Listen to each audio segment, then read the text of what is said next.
All right, let's dive in. Today, we're going to be taking a deep dive into sales compensation planning. Sounds good. We're dissecting this comprehensive guide from Meet Record that was just published, what, December 19th, 2024? Yeah, just a couple of days ago. Yeah, hot off the presses. I'm joined by compensation expert Nova. Happy to be here. And as sales and revenue leaders, I mean, we all know that a well-structured compensation plan is like the bedrock. It's crucial It really is. for hitting goals, right? Yeah. Especially as we're looking ahead to 2025. Absolutely. People think it's just about throwing money at the sales team, but it's really a strategic lever Yeah. to get them doing what you want them to do, right? It's a tool. It's got to be aligned. Aligning their behavior with company objectives, that's the key. So let's break that down a little bit. What are the goals?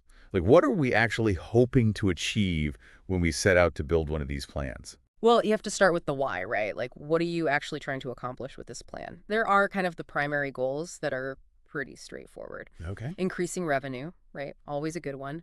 Driving sales of particular products or services. Maybe you've got a new product launch and you really want to incentivize folks to move that new product. Yeah, maybe even like higher profit margin things that you really want to get out there. Absolutely, yeah. And then customer acquisition, right? Getting new clients in the door, but also retention, keeping your existing client base happy. So are there like examples in the guide of companies that have done this well? Like how they structured it to hit those goals? Yeah, for sure. They use this example of like a tech company that's offering a 10% commission Okay. on any sales over $100,000. So that's clearly incentivizing to go after those big deals. Right. Drive those big numbers. So it's Yeah. all about that strategic alignment, right? Yeah, exactly. Like if you've got a software company that really wants to prioritize both new clients and keeping their existing clients happy, they could structure it where there are bonuses tied to new contracts, Gotcha. but also bonuses tied to renewals. Yeah.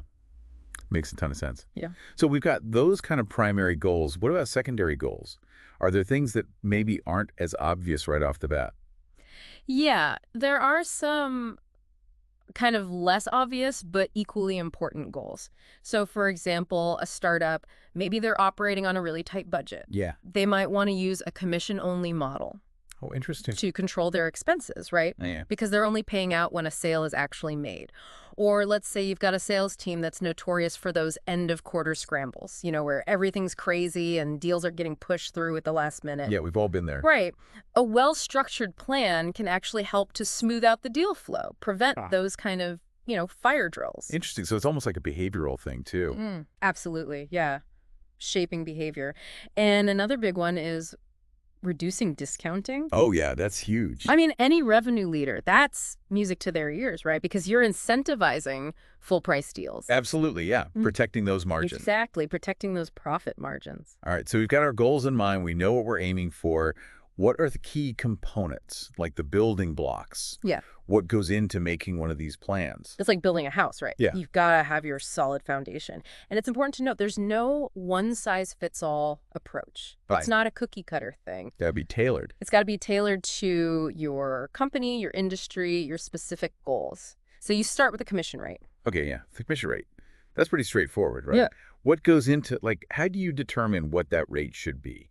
Well, there are a few factors, right? There are industry standards that you want to consider, Okay, yeah. but also, your company's specific goals. How aggressive are you trying to be? What kind of growth are you looking for? And even the length of your sales cycle can impact the commission rate.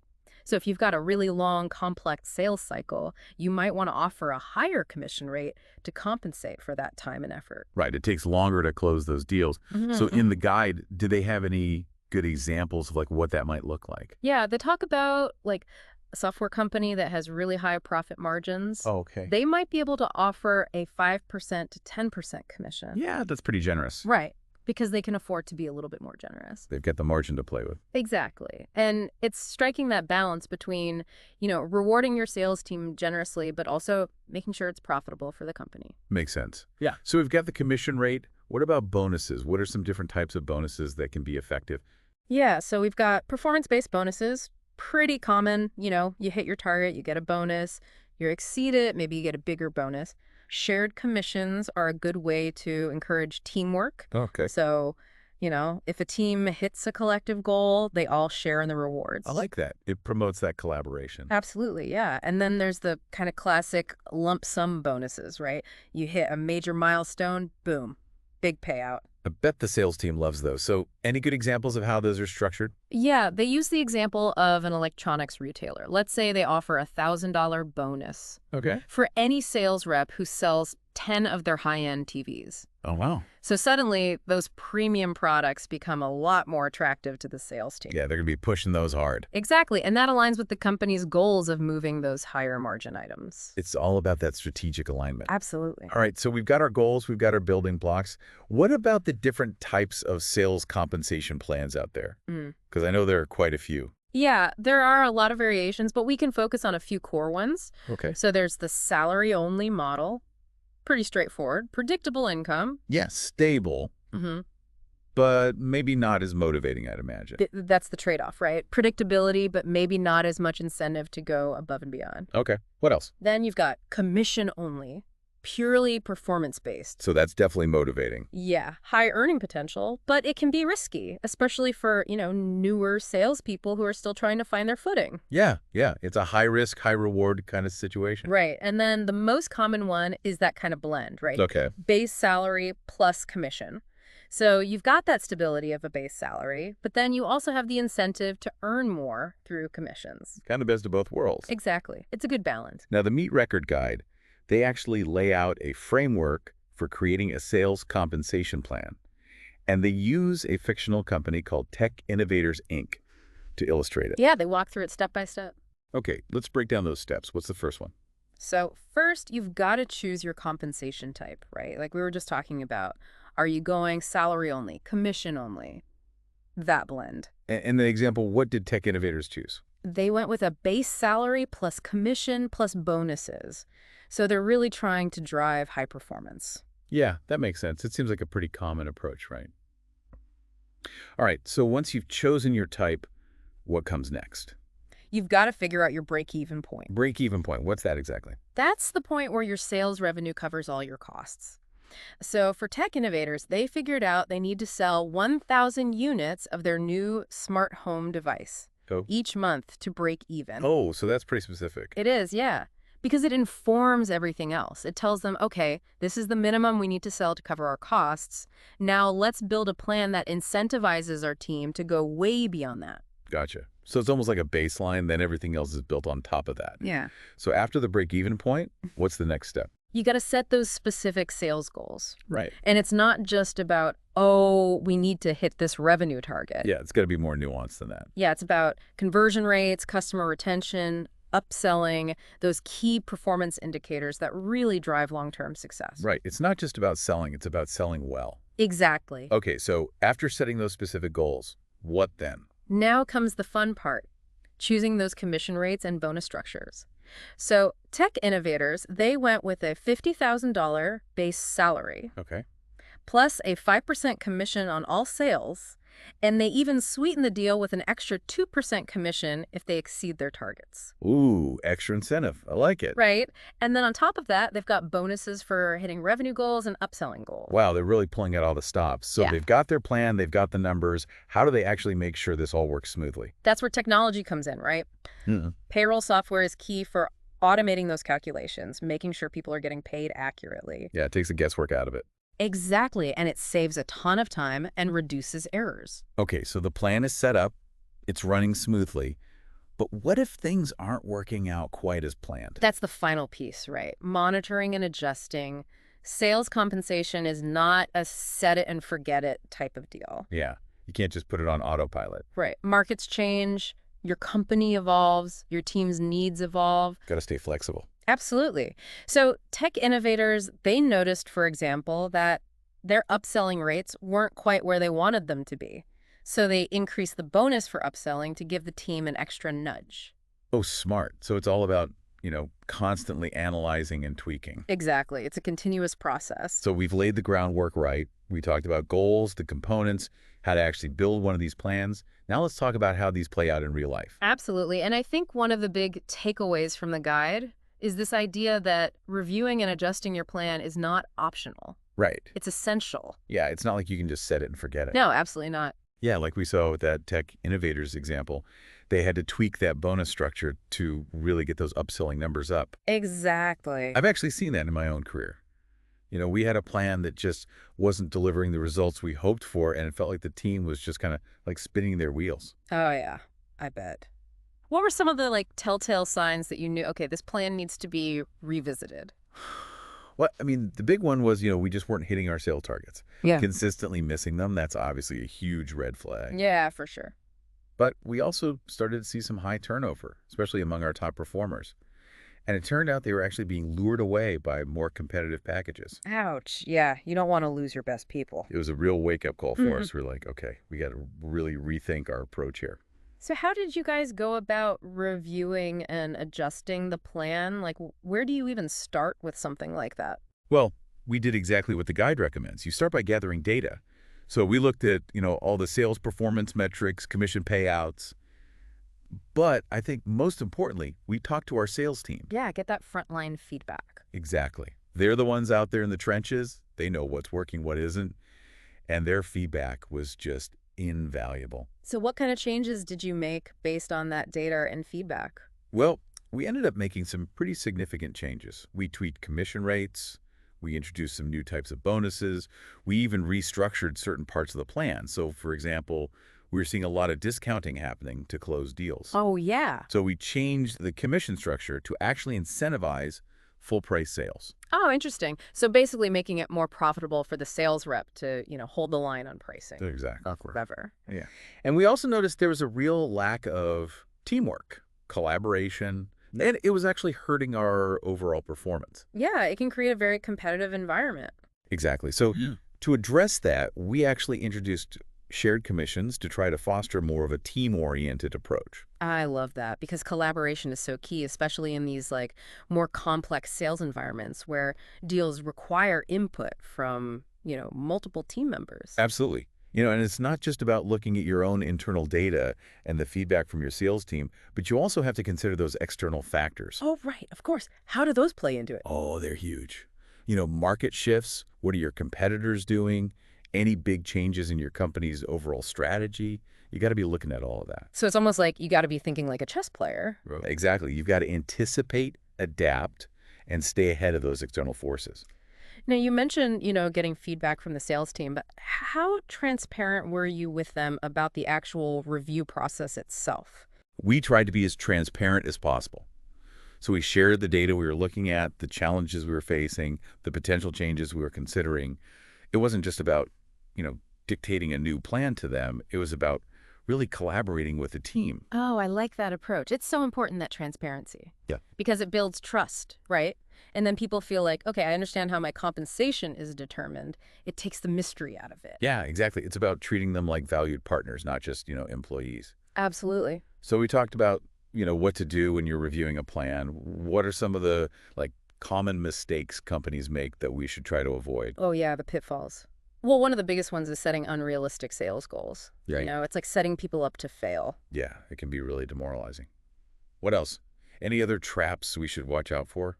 Overcomplicating the plan, that's another one. Oh, yeah. Too many tiers, too many bonuses, all these clawback clauses. It gets confusing. It just creates confusion.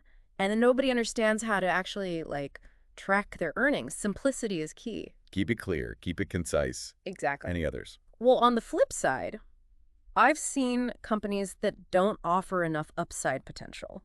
Oh, interesting. So your top performers, they're not feeling valued. They're not motivated to go above and beyond because they're like, well, what's the point?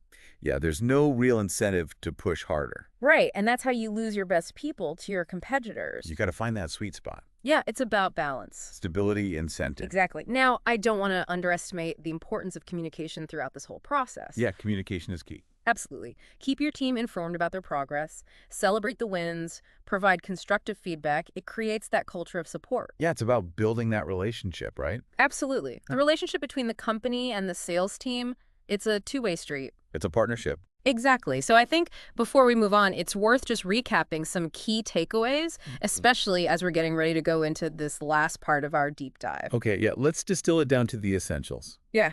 What are the most important things that our listeners, sales and revenue leaders, should keep in mind when they're going about reviewing and adjusting their comp plans? Number one, a well-designed plan is a powerful tool, right? It drives revenue growth, it motivates your team, it helps you achieve your business goals, but you got to make sure that it's aligned with your overall business strategy. Right. Second, regular review, adjustment, Yeah. it's not optional. It's got to happen. It has to happen. Don't let it become stale, out of touch with the market. Right. And then finally, keep it simple, keep it transparent, make sure your team understands how their comp is determined. Those are great points.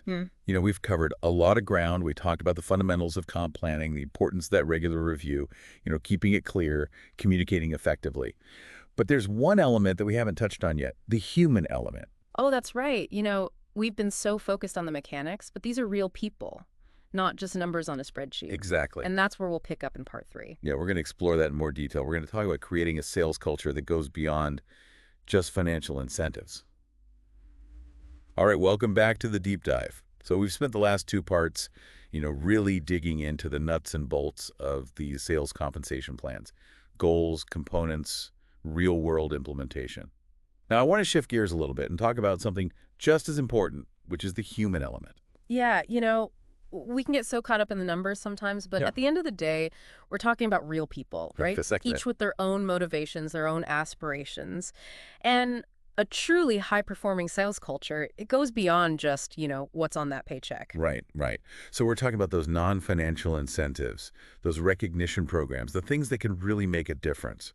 Exactly. Things like professional development opportunities, mentorship programs, even just public acknowledgement of a job well done. Yeah, sometimes just a simple thank you or a shout out in a team meeting Right. can go a long way. Makes Mhm. people feel seen and appreciated. It really does. And the guide actually highlights, awards and public acknowledgement Yeah. as really effective ways to boost morale, keep people motivated. So what are some creative examples? How are companies actually recognizing their top performers out there? I mean, you've got your classic, salesperson of the month awards, but some Mhm. companies are getting really creative. Okay. Team building events, travel incentive. The travel incentives. I bet those are popular. Oh, yeah. Who wouldn't want to win a trip to like a tropical island or a ski getaway, right? Yeah. For crushing their quota. Yeah, sign me up for that. But I guess even smaller things, they can make a big impact too. Absolutely. A handwritten note from a manager, a gift card to their favorite coffee shop, even just, taking the time to publicly acknowledge their achievements in a team meeting. It goes a long way. Yeah, it shows you care. It shows you're paying attention. Exactly. And you're invested in their success. Now, you mentioned, fostering that growth mindset earlier, and I think that ties into this perfectly. But for those who might not be familiar with that term, can you explain what a growth mindset actually looks like, especially in, a sales context? Yeah, it's really about encouraging your team to embrace challenges, Okay. learn from their mistakes, and constantly strive to improve. So it's not about punishing mistakes, but Yeah. using them as opportunities. Exactly. Yeah. Failure is not the end of the world. It's a chance to learn and grow. Yeah, yeah. So how does, coaching and development play into this? I mean, that's crucial. If you want to foster that growth mindset, you have to provide the resources, the support that your team needs to actually develop their skills. So it's about investing in their professional development. Yeah. It's not just about go hit those numbers. Right. Exactly. So what are some effective ways to do that? Invest in training programs, offer mentorship opportunities, have regular feedback sessions. It's about showing your team, hey, we're committed to you, to your long-term success, not just, this quarter's numbers. Right. That makes sense. So let's bring this back to, sales compensation planning. How do we make sure that our plans are actually supporting this kind of growth mindset and really contributing to a positive, thriving sales culture? I think it starts with clarity. Make sure your plan is easy to understand, it's fair, it's transparent. Yeah, nobody wants to feel like the system's rigged against them. Right, exactly. And make sure your incentives are really directly tied to the actions you want to encourage. If you value teamwork, consider those shared commissions we were talking about. Yeah. If customer satisfaction is a big priority, tie bonuses to customer retention rates. So you're really rewarding the behaviors that are going to drive those long-term goals, Yeah. the things that really matter to the company. Exactly. And don't forget the power of those non-financial incentives and recognition programs. Yeah. Celebrate those wins, big or small. Make sure you're acknowledging people's achievements, both individually and as a team. It really does make a difference. So as we wrap up our deep dive here into sales compensation planning, what are like the final takeaways? What do we really want our listeners to walk away with? I think the biggest takeaway is that a well-designed sales compensation plan, it's the foundation Yeah. of a high-performing sales culture. But it's about so much more than just the money. Right. It's about aligning incentives with your strategic goals. It's about fostering that growth mindset. And it's about creating an environment where people feel valued, Motivating them. empowered to succeed. And, I think we did a pretty good job exploring this topic. We talked about the mechanics of building a plan, the importance of that human element. Yeah. I feel like we covered a lot of ground. It's been a great conversation. It has. And remember, the best plans, they're dynamic, they're adaptable. Don't be afraid to experiment. Get feedback, make adjustments as you go along. Yeah. Continuous improvement. Find what works for your team, for your business. Exactly. So to all the sales and revenue leaders out there, thanks for joining us for this deep dive. We hope you got some valuable insights, some strategies you can actually put into action. Absolutely. And until next time, keep those sales soaring. We'll see you next time.